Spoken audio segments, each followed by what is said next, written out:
Bismillahirrahmanirrahim. Assalamualaikum warahmatullahi ta'ala wabarakatuh. Alhamdulillahirrahmanirrahim. Wa bihi nasta'in ala umuri dunya wa din. Wassalatu wassalamu ala sayyidil mursalin wa ala alihi wa sahbihi ajmain. Amma ba'du. Rabbi shrah li sadri wa yassir li amri wahlul 'uqdatam min lisani yafqahu qawli. Alhamdulillahirrahmanirrahim.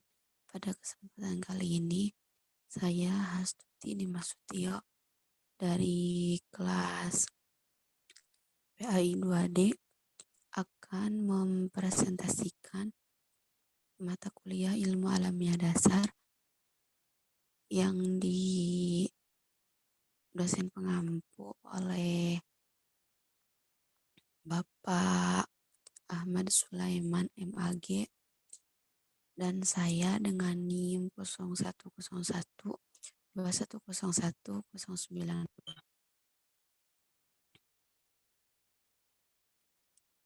Langsung saja untuk mempersingkat waktu. Materi yang ketujuh melanjutkan materi yang setelah UTS, yaitu materi tentang relasi agama dan sains.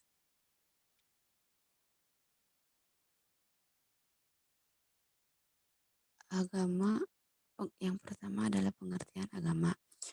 Agama dan sains tidak dapat dipisahkan. Agama dan sains memberikan kekuatan dan mempercepat kemajuan. Adapun yang kedua ada ciri-ciri agama. Ciri-ciri agama yang pertama agama merupakan suatu sistem keimanan atau keyakinan kepada Tuhan Yang Maha Esa. Terus agama merupakan sistem ritual atau peradaban, dan agama memiliki kepercayaan terhadap hal-hal gaib, maha agung, dan penciptaan alam semesta. Terus ketiga ada ciri-ciri sains secara metodis. Yang pertama harus mencapai suatu keseluruhan logika, objektivitas, progresif, interaktivitas. Terus adapun dampak positif dari sains adalah menjadi sumber pengetahuan yang selalu berkembang, dapat menjadi pusat pertukaran informasi, memberikan informasi yang cepat, tepat, dan akurat, dan lain sebagainya. Yang terakhir ada dampak negatif sains, yaitu yang paling terbesar adalah bahayanya terorisme. Terus yang bagian slide selanjutnya adalah salah satu screenshot yang saya ambil dari pertanyaan dan jawaban kelompok.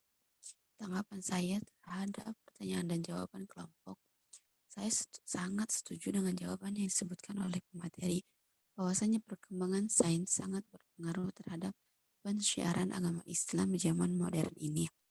Namun emang tergantung kepada orang yang menggunakan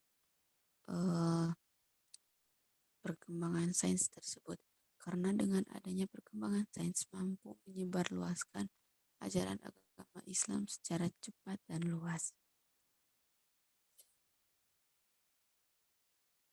Terus di dalam slide selanjutnya ada screenshot share tentang materi relasi agama dan sains.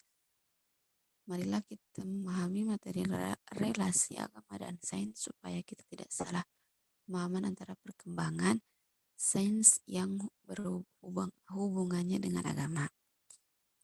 Terus materi selanjutnya yaitu tentang teknologi informasi dan komunikasi.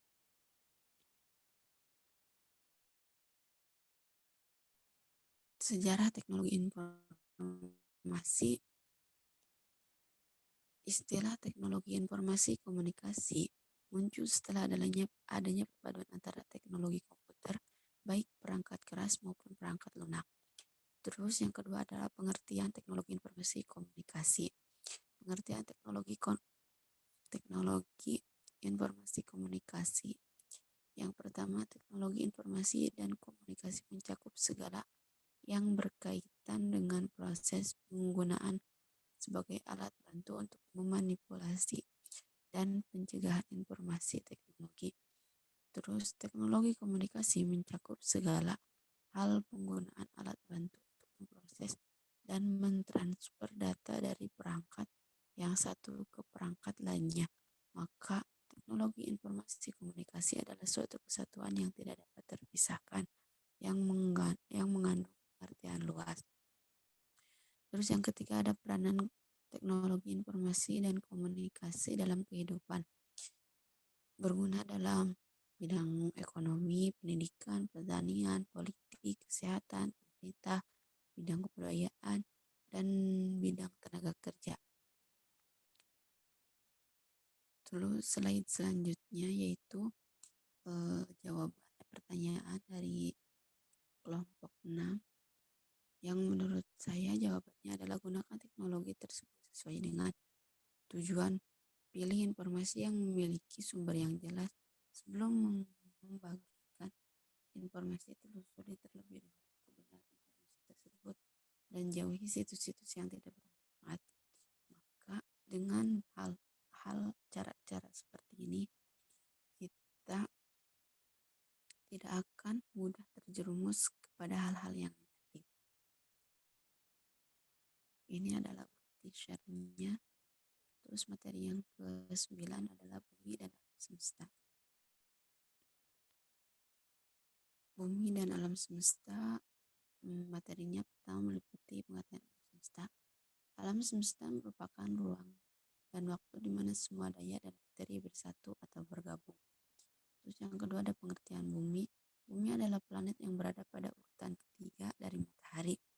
Bumi adalah satu-satunya planet yang bisa ditempati makhluk hidup. Terus teori terbentuknya alam semesta yaitu meliputi keadaan tetap, dentuman besar, radiasi, dan tata surya. Adapun isi dari alam semesta yaitu yang pertama ada galaksi.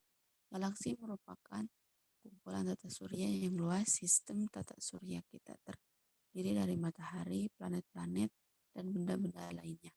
Adapun planet-planet menyusun tata surya yaitu ada Merkurius, Venus, Saturnus, Uranus, Bumi, Mars, Jupiter, dan Neptunus.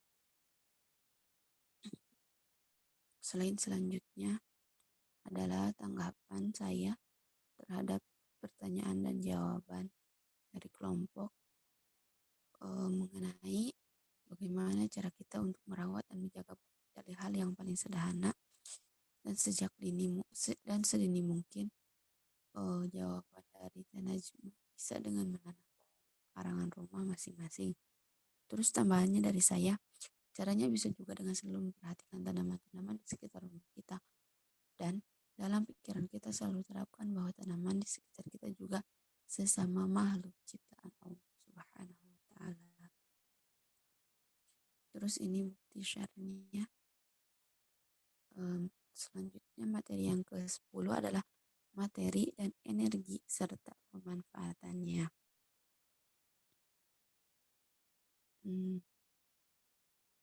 Materi, pengertian materi yaitu sesuatu yang mempunyai makna, volume, serta menempati ruang. Jenis-jenis materi ada wujud, massa. Wujud meliputi padat, cair, dan gas. Sedangkan massa merupakan bentuk materi yang paling penting. Berat menyatakan gaya gravitasi bumi dan bergantung pada letak benda tersebut. Sedangkan massa suatu benda di bumi dapat dihitung. Massa dan berat selalu disebut sama. Adapun energi merupakan suatu kemampuan untuk melakukan kegiatan energi dihasilkan dari SDA atau sumber daya alam yang tidak dapat diperbaharui. Ada sumber daya alam dapat diperbaharui. Terus pembagian energi meliputi energi mekanik, panas, magnetik, listrik, kimia, bunyi, energi nuklir, energi cahaya, energi matahari, dan yang lainnya. Slide selanjutnya yaitu pertanyaan saya kepada kelompok. Jawabannya sudah sangat memuaskan. dan tidak ada tambahan.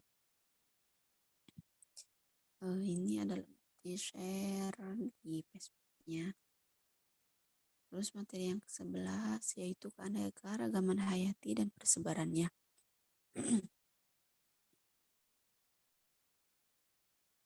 Yang pertama, pengertian hayati. Hayati merupakan sesuatu yang dihasilkan oleh makhluk hidup. Sedangkan keanekaragaman hayati adalah semua makhluk hidup yang ada di bumi dan keanekaragaman ekosistem yang dibentuk. Tingkatan keanekaragaman hayati. Yang pertama ada tingkatan gen, contohnya perbedaan warna, variasi antar individu. Terus yang kedua ada keanekaragaman hayati tingkat spesies atau jenis. Terus yang ketiga ada keanekaragaman hayati tingkat ekosistem. Terus yang keempat ada contoh keanekaragaman hayati yang ada di Indonesia. Indonesia memiliki sekitar 40.000 jenis tumbuhan, 350.000 jenis hewan, dan 5.000 jenis jamur. Contohnya seperti komodo yang berada di Pulau Komodo, burung cendrawasih di Papua, kantan di Kalimantan, harimau di Sumatera, dan anoa di Sulawesi, dan lain sebagainya. Ini tanggapan saya terhadap pertanyaan dan jawaban kelompok bahwasanya jawabannya sudah sangat bagus. Tambahannya dari saya bahwasanya untuk pemanfaatan hayati ini harus diutamakan kesadaran diri atas lingkungan agar tetap lestari dengan dijaga sebaik mungkin. Ini bukti share-nya. Terus materi yang terakhir adalah masalah lingkungan hidup dan upaya melestarikannya. Pengertian lingkungan hidup. Lingkungan hidup adalah lingkungan manusia. Lingkungan merupakan bagian mutlak dari manusia. Bagi manusia, unsur-unsur lingkungan adalah meliputi manusia, hewan, tumbuhan, dan lain-lain.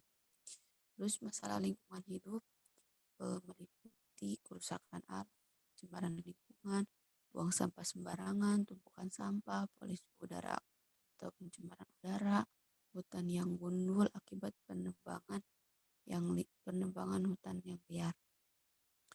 Adapun dampak-dampaknya dari masalah lingkungan ini yaitu penebangan pohon sembarangan dapat mengakibatkan banjir, punahnya hayati, dan kurangnya udara bersih. Terus akibat dari buang sampah sembarangan, akibatnya penyebaran penyakit, banjir, dan lain-lain. Terus polusi udara dapat menyebabkan udara menjadi tidak sehat.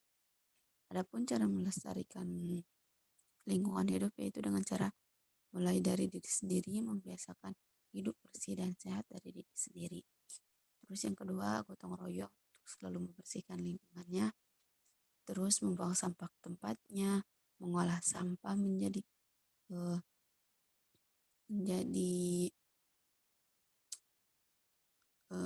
yang berguna lah. Terus menjaga dan merawat lingkungan, menanam pohon, pelestarian udara, menghindari zat kimia, melakukan reboisasi, pelestarian laut dan pantai, melarang pengambilan terumbu karang secara berlebihan, pelestarian flora dan fauna. Selanjutnya itu tanggapan saya terhadap pertanyaan Teja kepada kelompok 12 bahwasanya tambahan dari saya akibat dari kurangnya kesadaran diri sendiri tentang lingkungan sekitarnya. Jadi rasa kesadaran itu harus dibentuk dahulu supaya terbiasa. Ini bukti share-nya. Mungkin sekian dari saya. Mohon maaf bila ada salah-salah kata. Billahi taufiq wal hidayah. Wassalamualaikum warahmatullahi wabarakatuh.